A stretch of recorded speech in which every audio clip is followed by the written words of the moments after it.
E aí galera, tudo bem com vocês? Vamos aí para mais um giro de notícias sobre o Cruzeiro, com questões importantes que têm movimentado o ambiente do nosso clube. Que joguinho ontem, hein? Meu nome é Emerson Araújo, esse é o canal 6x1 e desde o início eu peço para você deixar o like no vídeo, se inscrever no canal caso ainda não seja inscrito e usar os comentários para deixar a sua opinião sobre cada um dos assuntos. Esse vídeo também é feito com patrocínio do OneFootball, que é um aplicativo muito completo, tem tudo sobre futebol. Nessa temporada está transmitindo mais uma vez todos os jogos da Bundesliga, né, o campeonato alemão, e tem também algumas outras ligas europeias, tem por exemplo o campeonato japonês, além daquele conteúdo informativo de sempre, tem os melhores momentos de todos os jogos, tanto da Série A quanto da Série B do Campeonato Brasileiro. O OneFootball é um aplicativo totalmente gratuito, está disponível tanto para Android quanto para iOS, e o link para você baixá-lo está aqui na descrição do vídeo. O Cruzeiro foi a campo nessa sexta-feira à noite, né? Jogar não jogou, mas enfim, a galera entrou lá em campo, ficou 90 minutos correndo igual barata tonta de um lado pro outro. Perdemos por 1x0 pro Vila Nova, graças a um gol de Mateuzinho ali no segundo tempo.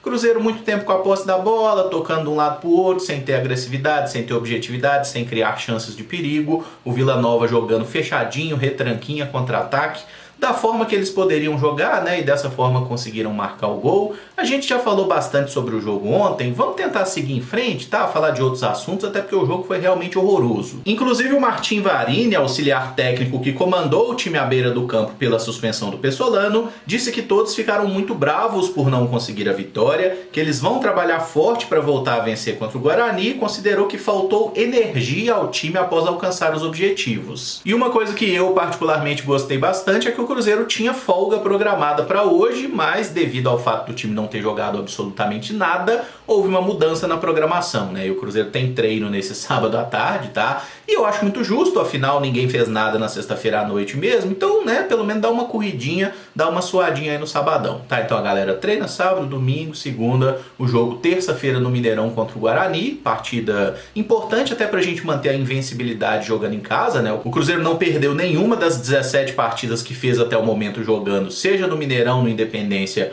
ou em Brasília, e eu espero que a gente consiga ter um time minimamente competitivo e interessado, né, que busque mais a vitória, que queira mais fazer gol do que a gente viu lá no glorioso estádio Oba nessa partida de sexta-feira, que foi realmente uma lástima, tá? Foi muito abaixo do que a gente espera desse time do Cruzeiro, o que pesa negativamente na avaliação desses atletas, né? Muitos talvez não tenham entendido a gravidade do que é fazer um jogo tão apagado como foi aquele, tá? O jogo contra o Sport comparado ao jogo contra o Vila Nova foi um jogo assim, sei lá, irmão, do Liverpool no auge do Klopp, né? A intensidade era outra parada, porque ontem foi realmente uma murrinha do caralho. O zagueiro e capitão Eduardo Brock revelou a Itatiaia após o jogo que teve seu contrato renovado até o fim de 2023 com acesso para a Série A. Até então, a informação que tínhamos era que o vínculo do defensor terminaria no próximo mês de maio. E pelo que deu para entender dessa história, basicamente o Brock tinha aquela cláusula de renovação automática, né? Caso o Cruzeiro subisse para a Série A, o vínculo dele era estendido por mais alguns meses. Então, se tinha alguma dúvida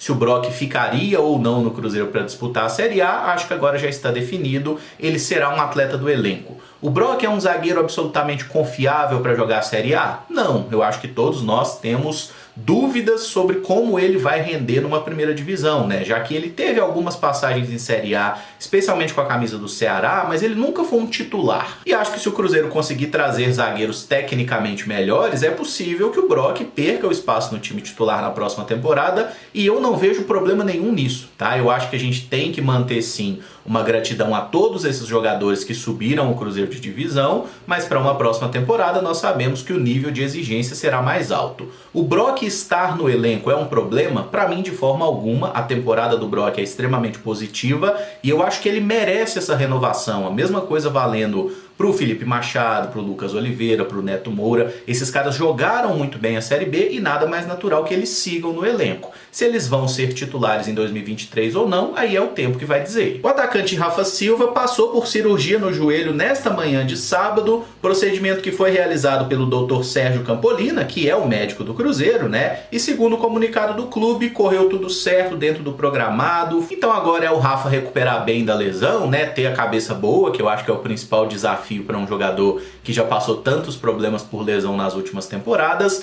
mas essa não é uma lesão tão grave quanto ele já sofreu anteriormente, né? A expectativa é que no início do próximo ano ele já possa retornar aos gramados. A questão contratual, nesse momento, eu acho que fica pendente, né? Até porque o vínculo dele termina no final do ano, mas jogador lesionado, o clube não pode simplesmente dispensar. Então até a lei diz, né, que enquanto o atleta está em tratamento, o contrato é renovado até de forma automática. Mas nada impede que o Cruzeiro e o Rafa Silva sentem, se for do interesse de todos, que já façam um novo vínculo, por exemplo, até o final do ano que vem, coisa que eu particularmente faria. O Rafa Silva tem essa preocupação do ponto de vista físico, sim, mas eu acho que ele mostrou progressos, né? É um jogador que, como eu já falei, ano passado lá na China ele jogou 5 partidas, esse ano no Cruzeiro ele já fez 18, ele tá evoluindo. Ainda tem uma recaída ou outra, mas eu acho que tecnicamente ele provou que vale a aposta. E quem também falou sobre uma lesão grave sofrida no joelho foi o volante Xavier. Em entrevista ao Samuel Venâncio, após a derrota contra o Vila, ele disse ter rompido os ligamentos aos 13 anos, quando estava fazendo um teste no Cruzeiro, e recebeu o diagnóstico de um médico que não poderia mais jogar futebol. E acho que a maioria deve ter visto um vídeo que o Cruzeiro inclusive publicou nas suas redes sociais, do Xavier ligando para a mãe, agradecendo a ela, né? E ele cita nessa entrevista para o Samuel que foi a mãe dele que falou: não, vamos em outro médico, vamos ver isso aí. E outro médico identificou que havia possibilidade, precisou estudar o caso, porque ele ainda era muito jovem, estava em processo,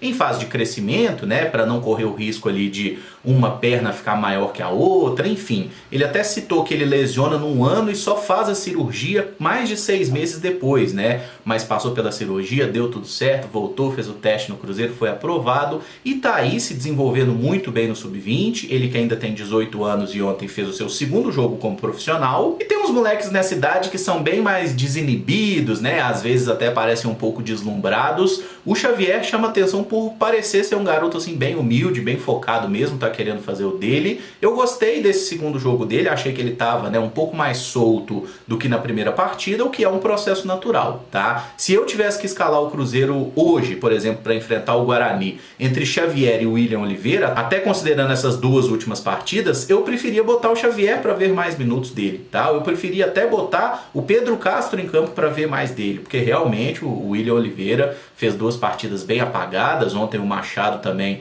entregou a rapadura no lance do gol dos caras, enfim. Mas é interessante, né, como às vezes o jogador passa por muita coisa que a gente não tem nem ideia. O moleque rompeu o ligamento com 13 anos, né, já tem que se superar num momento que o cara não tá nem formado ainda nesse processo de adolescência. Que bom que deu tudo certo, que ele se manteve focado, que continue assim, porque esse moleque tem talento demais, velho. Eu acho que pode virar um grande jogador do Cruzeiro, mas é claro que a gente tem que ir com calma também, observando o desenvolvimento dele, entendendo que é um processo, né? O cara não vai estrear no profissional e sair arrebentando da noite pro dia. As coisas normalmente não funcionam assim. E para fechar, o time sub-20 do Cruzeiro enfrentou o Uberlândia nessa manhã de sábado e ficou num empate por 2-2 pelas oitavas de final do Campeonato Mineiro. Os nossos gols foram marcados por Ian e Ageu, e como a gente tinha ganhado a partida de ida por 1-0, o Cruzeiro segue adiante para as quartas de final. A verdade é que o Cruzeiro sofreu muito mais do que precisava nesse jogo, tá? A gente criou algumas boas oportunidades, o Ageu teve uma na cara do gol que desperdiçou no comecinho da partida, a gente abre o placar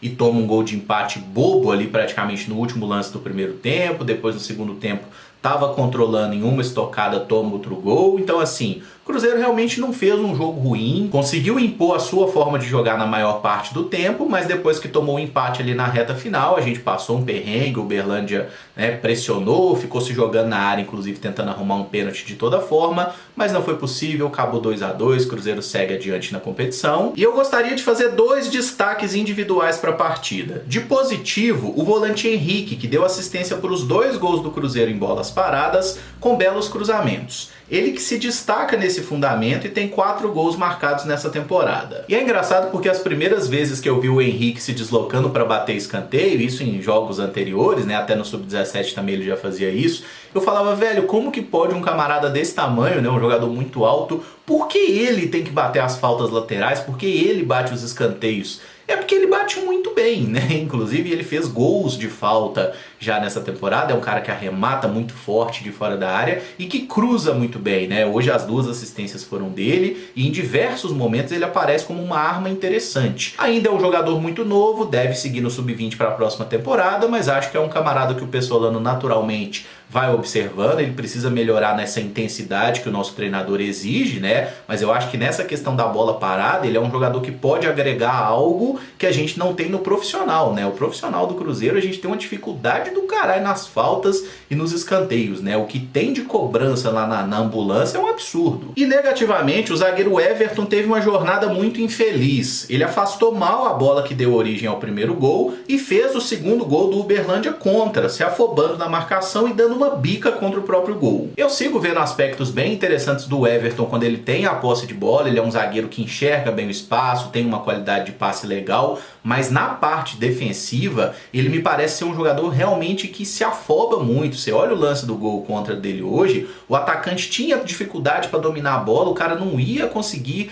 o Everton chega e dá um bicudo na bola e faz o gol, velho. Você fala, irmão, calma! E é nessas horas que a gente entende que o Everton ele tem qualidade técnica, eu realmente enxergo isso nele, mas talvez um aspecto psicológico, ele não tá maduro, né, para jogar, para esse tipo de pressão, para jogos mais competitivos, e ele acaba metendo os pés pelas mãos, né? Então talvez isso a comissão técnica pese para, por exemplo, considerar o Juan, um zagueiro que chegou ao Cruzeiro tem pouco tempo, né? Hoje o Juan tá à frente do Everton nessa preferência, o Everton que já jogou pelo profissional ano passado com o Felipe Conceição, até em partidas de Série B, mas realmente perdeu um pouco espaço nessa fila, né? Tomara que ele consiga se recuperar, porque eu realmente acho que ele tem qualidade para isso, mas precisa conseguir trabalhar melhor esse aspecto mental do jogo, né? O futebol é um jogo muito mais da cabeça do que dos pés. E eu encerro esse vídeo por aqui. Se você gostou, eu peço que deixe o like, se inscreva no canal caso ainda não seja inscrito e use os comentários para deixar a sua opinião sobre cada um dos assuntos. Amanhã a gente vai ter o início de uma nova série aqui no canal, falando sobre cada uma das seleções